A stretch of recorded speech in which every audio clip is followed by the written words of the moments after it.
Hello students, कैसे हैं आप सब। उम्मीद करते हैं आप बिल्कुल बढ़िया होंगे। तो आज की वीडियो में हम शुरू कर रहे हैं मैक्रो इकोनॉमिक्स का एक बहुत ही इंपॉर्टेंट टॉपिक जिसका नाम है आईएसएलएम कर्व।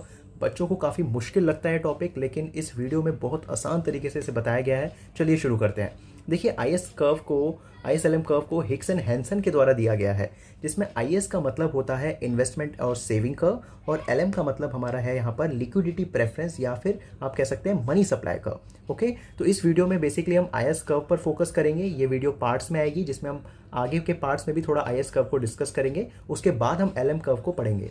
तो चलिए शुरू करते हैं आईएस कर्व को। तो सबसे पहले हमें आईएस कर्व को जानने से पहले जानना पड़ेगा कि इन्वेस्टमेंट डिमांड फंक्शन क्या होता है। देखिए, बड़ा ही सिंपल सा टॉपिक है इन्वेस्टमेंट डिमांड फंक्शन का। कहता है कि रेट ऑफ इंटरेस्ट और इन्वेस्टमेंट में हमेशा इन्वर्स रिलेशनशिप होता है। यानी कि रेट ऑफ इंटरेस्ट अगर आपका बढ़ता है तो इन्वेस्टमेंट आपकी कम हो जाएगी, और रेट ऑफ इंटरेस्ट अगर कम होता है तो इन्वेस्टमेंट बढ़ जाएगी। यही तो होता है इन्वर्स रिलेशनशिप। लेकिन इसके पीछे का लॉजिक क्या है? देखिए, जब भी रेट ऑफ इंटरेस्ट बढ़ रहा है तो प्रोड्यूसर को जो कैपिटल है ना, वो हायर रेट ऑफ इंटरेस्ट में मिल रहा है, जिससे क्या होगा, उसका जो ऑपरेशन कॉस्ट होगा वो बढ़ जाएगा। अब उसका ऑपरेशन कॉस्ट बढ़ गया तो प्रोड्यूसर का जो प्रॉफिट होगा वो फॉल करना शुरू हो जाएगा। और जैसे ही प्रोड्यूसर का प्रॉफिट जब फॉल करता है तो प्रोड्यूसर कम इंटरेस्ट दिखाएगा नए प्रोजेक्ट में इन्वेस्ट करने से।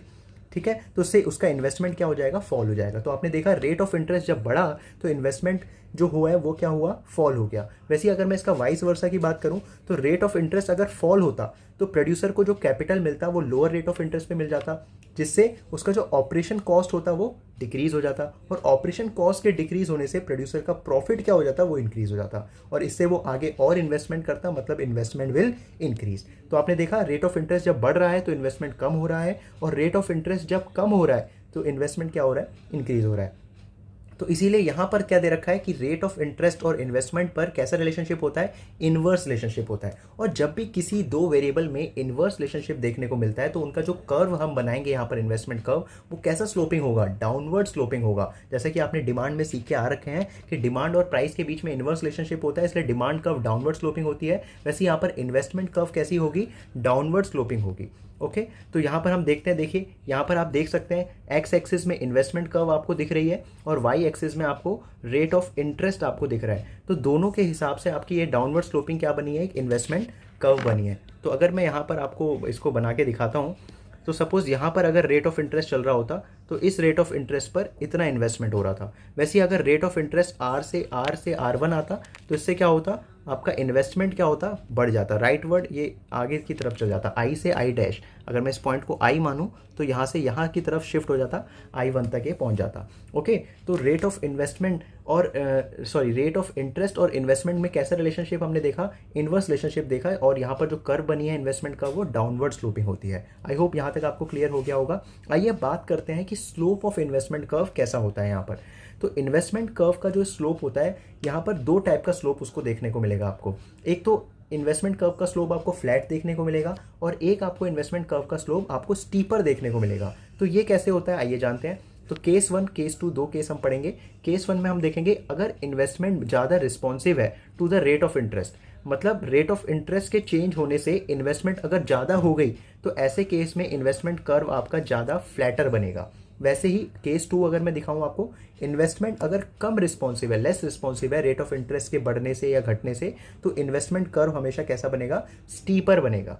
ओके, तो आप देख रहे हैं केस 1 में यहाँ पर आपको फ्लैट शेप का इन्वेस्टमेंट कर्व दिख रहा है, और केस 2 में आपको स्टीपर शेप का दिख रहा है। तो अगर मैं आपको दिखाऊं कि सपोज दोनों मैंने सेम रेट लिया, R1 लिया, यहाँ पर भी मैंने इसी लेवल में R1 लिया है। ठीक है, R1 में जो इन्वेस्टमेंट हो रही है वो यहाँ पर हो रही है I1 में। ओके, और यहाँ पर भी मैं सेम दिखाता हूँ, R1 में यहाँ पर इन्वेस्टमेंट हो रही है I1 में। सपोज करते हैं इंटरेस्ट रेट फॉल कर गया, तो इंटरेस्ट रेट R1 से R2 पहुँच गया, तो देखते हैं यहाँ पर इन्वेस्टमेंट में कितना असर पड़ेगा।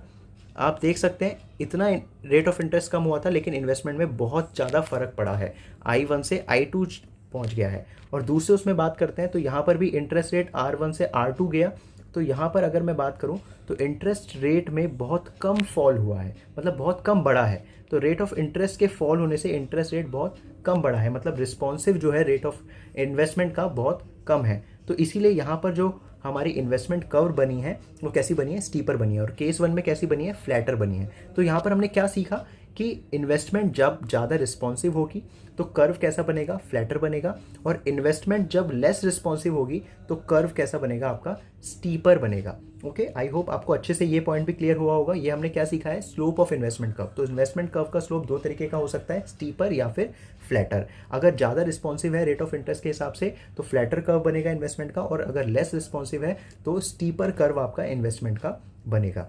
ओके, अब हम बात करते हैं यहाँ पर इन्वेस्टमेंट कर्व क्या शिफ्ट हो सकता है। बिल्कुल, इन्वेस्टमेंट कर्व शिफ्ट भी हो सकता है। देखिए, investment curve will shift either leftward और राइटवर्ड।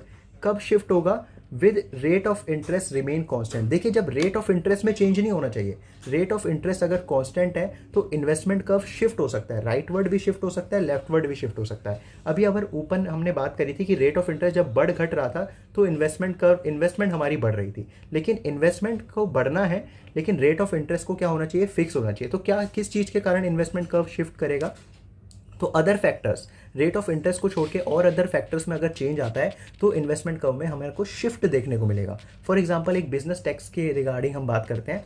सपोज करते हैं बिजनेस टैक्स इंक्रीज कर दिया गवर्नमेंट ने, तो इससे क्या होगा, प्रोड्यूसर कम इन्वेस्ट करेंगे, देखो टैक्स बढ़ने से प्रोड्यूसर इन्वेस्ट कम करेगा। देखो यहाँ पर इंटरेस्ट रेट में कोई चेंज नहीं आया है, बस टैक्स में चेंज आया है। तो टैक्स में चेंज आने से इन्वेस्टमेंट क्या हो गया, फॉल हो गया।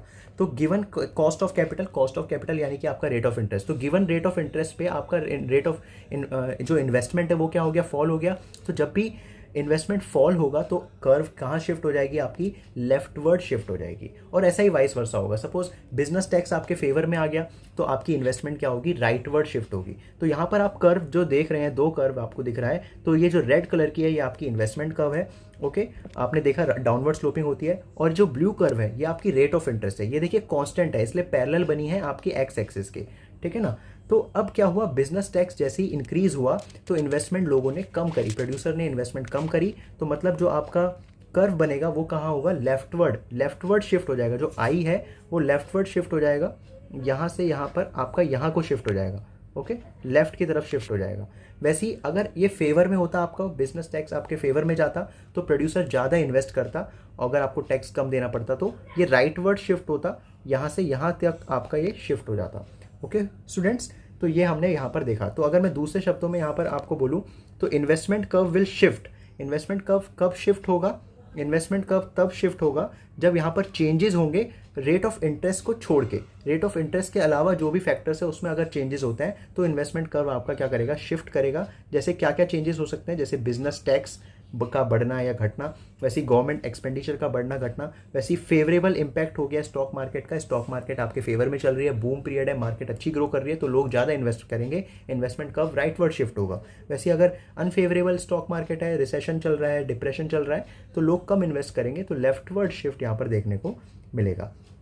आई होप स्टूडेंट्स आपको अच्छे से शिफ्ट ऑफ इन्वेस्टमेंट कर्व समझ आ गया होगा। तो आज की वीडियो में हम इतना ही कवर करने वाले हैं। नेक्स्ट वीडियो में हम IS कर्व कैसे डिराइव होता है और क्या उसका इक्वेशन है वो हम समझेंगे। अगर आपको कोई भी डाउट है तो प्लीज़ नीचे कमेंट करिए और मिलते हैं अपने नेक्स्ट वीडियो में। तब तक के लिए गुड बाय।